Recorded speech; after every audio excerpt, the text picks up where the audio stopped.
Good morning! Mga kaserbidora, maaga po tayo ngayong gumising at tayo po ay may pupuntahan at tayo po ngayong araw ay magre-renew ng ating visa. Parang ano po siya, yearly renewal po. Tara po, samahan nyo kami, mag-aayos lang po kami at maya-may kami aalis na. Ngayon po ay mas mabilis na kami makakarating doon, gawa na kami po ay mag-BTS na. Siyempre huwag natin kalimutang mag-sunblock. Gawa ng mainit mamaya, pero ako yung naka-sweatshirt.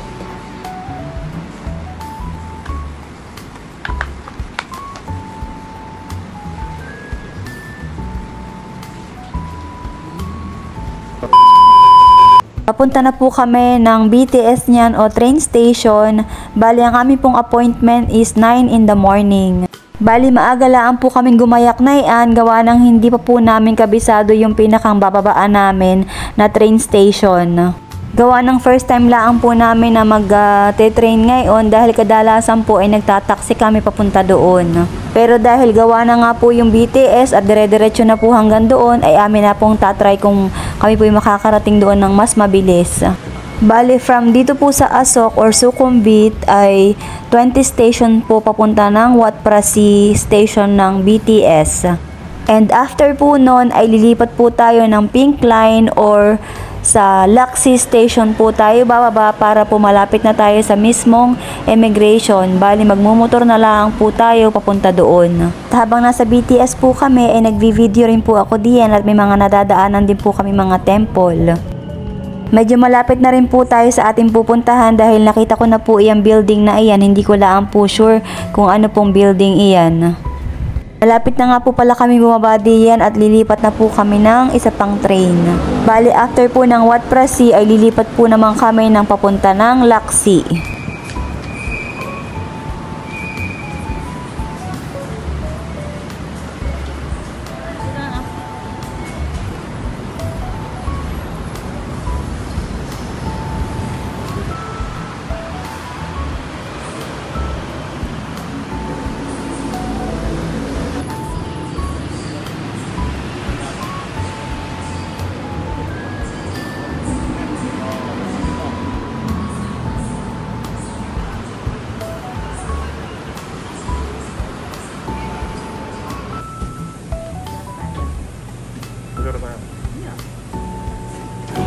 ผู้โดยสารโปรดทราบขณะเข้าออกขบวนรถโปรดทราบ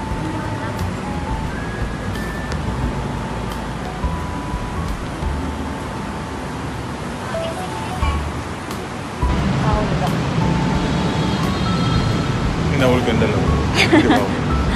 Sabay ka tang nahulog.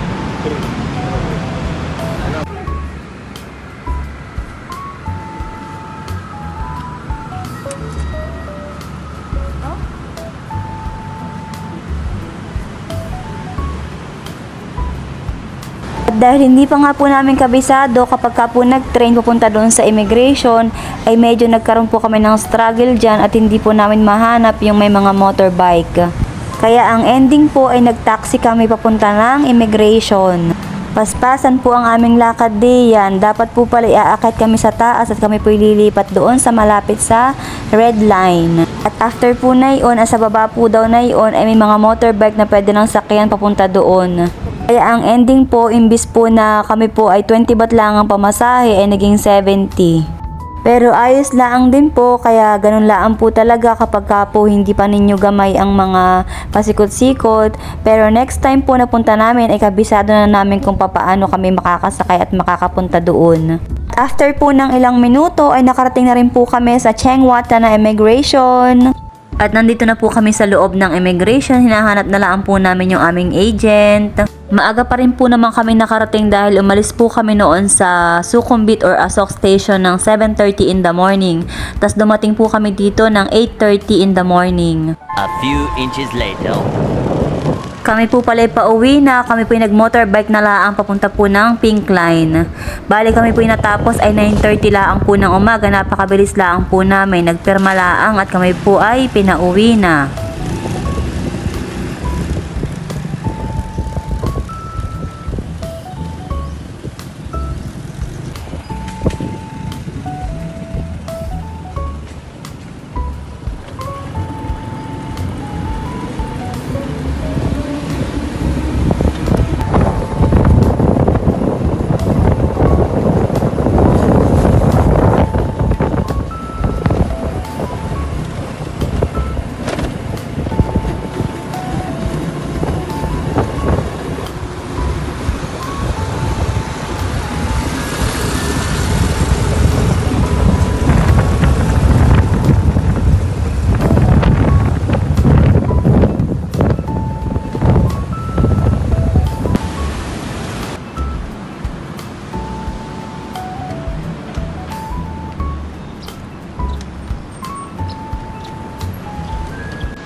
Taba ako.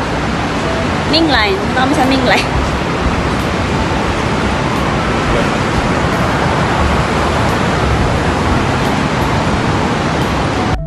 Dito po pala dapat kami umakyat kanina para po kami ay napasakto doon sa may sakayan ng motorbike kasi kami naglakad diyan sa Babanayan imbes na kami ay umakyat. Kaya next time alam na po namin. Hindi Pink Line to eh. Iba to.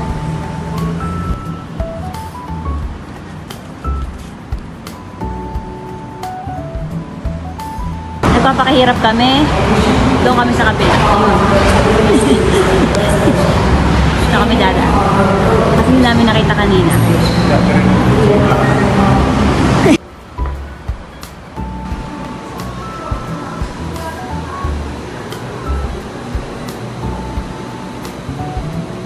One eternity later. Kami nga po pala bago umuwi ay kami dumaan na rin ng grocery at kami po'y wala ng kasabon-sabon at mga stock sa bahay. At bibili na rin po kami ng aming pang-ulam. Hello po, kami po'y nakauwi na ng bahay. Kami po'y galing na ng immigration tapos kami dumaan na rin sa grocery pagkagaling namin doon. At kami maagang natapos, parang kami mga 1 oras palaang ay tapos na doon. Nagpirma laang kami tapos ay yung agent na ang bahala. Kami umuwi na agad-agad. Ano yung ating mga pinamili? Ayan. Bumili tayo ng ating mga stock na sabon. Gawa ng pag sa Big C ay malaki ang kamurahan kumpara sa 7-Eleven. Gawa ng dito sa malapit sa amin ay 7-Eleven. Kaya laang ay mas mahal.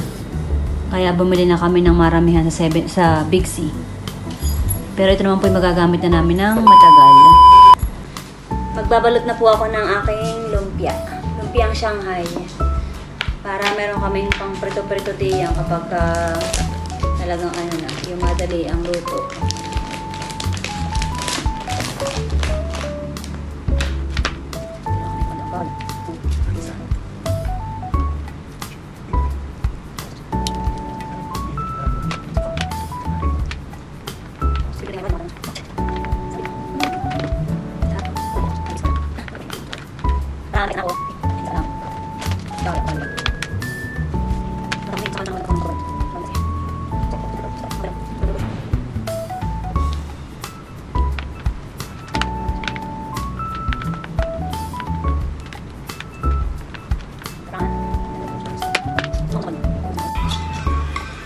Ako magbalot, isa na lang.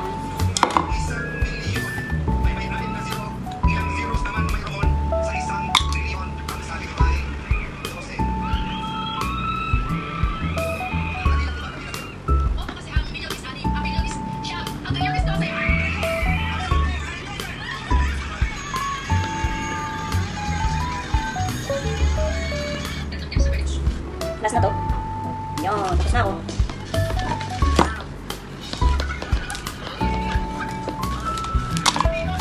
Much Ito yung later. aking nagawang lumpia. Ayan, madami akong pang pritong lumpia. Matagal-tagal namin itong uulamin. At kami kakain na rin ng tanghalian. Kain po tayo ng tanghalian. Tinapos ko lang po magbalot ng lumpia kasi kami kakain na ngayon ng aming tanghalian. Ang aming ulam ay niluto kong nilagang baboy. Ito po yung aming ulam. Isang katerbang gulay at saka mais. Saka sabaw para madami-dami.